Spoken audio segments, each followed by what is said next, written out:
First Dibbs question of the day, sponsored by Trantolo and Trantolo. The law offices of Trantolo and Trantolo, always giving back to their communities that they proudly serve. Want to save some time and dial them up? Dial 9-844-999-9999. That is for the law offices of Trantolo and Trantolo. All right, the top things we're looking for in this year's draft. Ooh, number one for yours truly. My Panthers are on the clock. Where are they going to go? I do not know. There's been a lot of different stories from my inside sources down there in Charlotte. A lot of them love Bryce Young. A lot of them say, hey, man, we might go C.J. Stroud.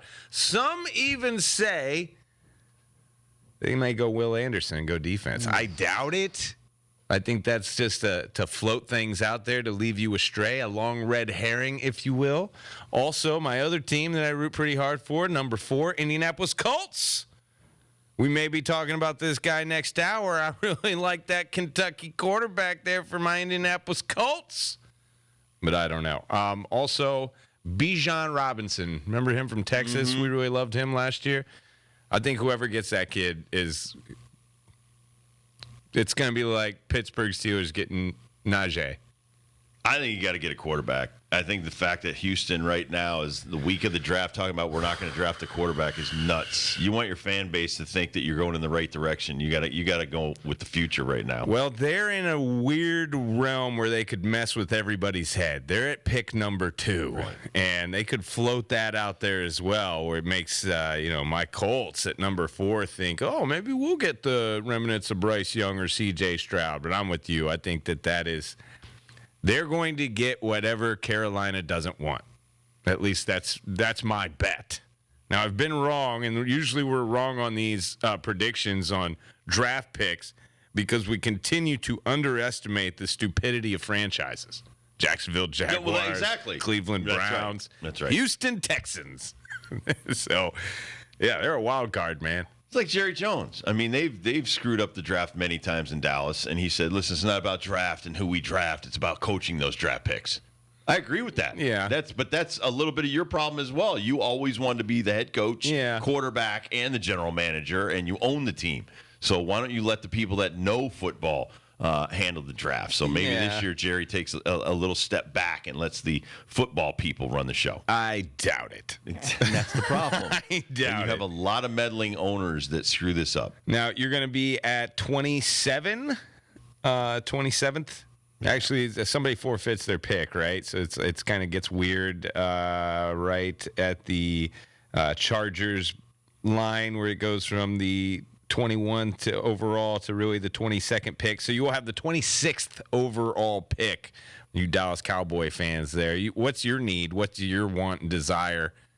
For me, all mine are quarterbacks. My Panthers, my Colts, we need quarterbacks. I don't think they need a quarterback, but I think they need a backup to Tony Pollard now that you got rid of Zeke. So I always, their defense looks great. Dude, Bijan Robinson always might need be an looking offensive lineman. Texas. I think that if Bijan Robinson is there, running back from Texas, to go to Dallas, that's a home run, man. Yeah, but it depends on what falls to them in that situation. And a lot of times, the Patriots are great at picks that fall to them, like Mac Jones. That was insane on draft day. But I just really think that the Cowboys are in a good situation right now. You can always use offensive and defensive linemen. We talk about all the time. Safest pick, man. That's right. And, listen, we know the odds. You're not going to stick long in the NFL if you're the 3rd through the 7th round picks. So those guys are out within 3 years. So I think your first couple rounds, you got to make some big picks. And honestly, I would love to see somebody like a Tony Pollard type pick in the 1st or 2nd round for the boys this year. Is there a guy out of college that you're like really either one way or another have some kind of emotional connection to? I'm really asking because I feel like this draft does not have a lot of those guys. I mean, I feel like every franchise, every fan of those franchise probably has something in mind, but there isn't those guys that you're just drooling over that, man, I need this one on my team. No, I mean, but for me, again, you look at baseball. Baseball, if you look at the top 100 picks, more than a third are going to be pitchers. You never need know. pitching. Oh, yeah. And so I think in football, you need a great quarterback, you need a great running back, great wide receiver, but you need people to block the backside of the quarterback, but you need people to rush the quarterback. So I mean, it's really a question of what are your needs, and is there somebody in that draft? If you say you got a top 10 pick, and it comes down to if the guy's an exceptional player over we needed a quarterback or we needed a running back, but this guy is a generational player. There's a couple of guys. One guy, I just hope he goes to the Steelers, and I'm not a Steeler fan. I just think that this is too perfect.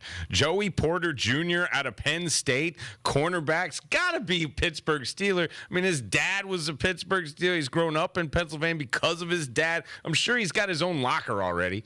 I'm sure he's got his own spot in the locker room. Joey Porter Jr., put it in ink. First pick overall for those Steelers will be that cornerback. And then I'm still a fan of this guy, and maybe we'll talk about him a little bit later, but when I went with the Dibbs to Boston College, UConn, I was telling all the kids, all right, there's one guy on this football field, boys and girls, that you have to watch. That's wide receiver Zay Flowers from Boston College.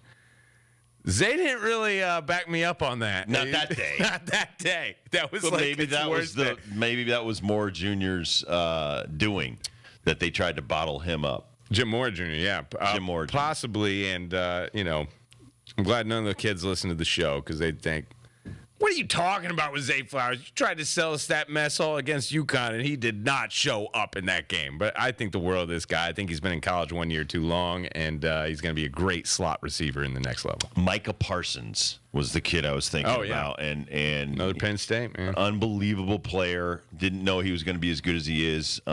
People keep talking about Trayvon Diggs and, the interceptions. No, he keeps giving up big balls. So I think that if you could get a home run like a Micah Parsons in this year's draft, that would be cool for the Cowboys. That was a home run. Yeah. That was a home run that didn't necessarily fall to them. They had to pull the trigger on that. I think we were talking 10th, 11th pick overall. But then as soon as he got on, that's the difference, I think, is what are you out for? And Micah Parsons was out, as we talked to the playmaker, Michael Irvin. He was with them on draft day and saw that Super Bowl ring Irvin walks around with and said, I need one of those. I want one of those.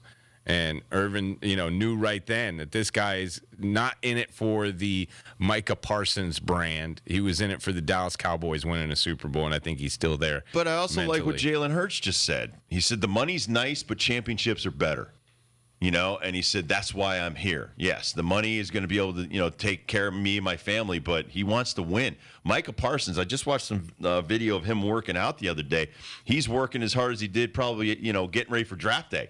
That's what you want. Guys that every year come in. I'll give you an example of baseball was Albert Pujols. Pujols came into camp every year trying to make the team. That was his, even 15, 20 years in. That's my goal. That's how I want to I want to be that prepared. I think Micah Parsons leads by example that way, and that's what you want. You want guys that are going to – it's not just going to be like, oh, you drafted me? Good. Now I can just kind of, cruise and put it on cruise control. I want to go in there and show these younger guys year in and year out, even though I am the best, I want to stay the best. I want to get better. And how am I going to get better is keep working, keep grinding. And I think whenever we talk to all of our coaches, when it comes to evaluating that kind of talent, they always say the interview process is the number one thing. Like the combine numbers, you can stack that up against anybody, but do they want what you want? Are you on the same page when they walk through the door to be a part of that franchise, or are they just in it for that first contract and then they're going to just kick back and relax and then be out of the league within 2 years? All right, we've got a kid coming in here that's going to probably be taking our job in a few years. Nkwa Asonye. He is from WFSB TV Sports, covers high school and college, but we'll ask him about everything, even some MLB, which teams he likes around here as well. Nkwa Asonye next.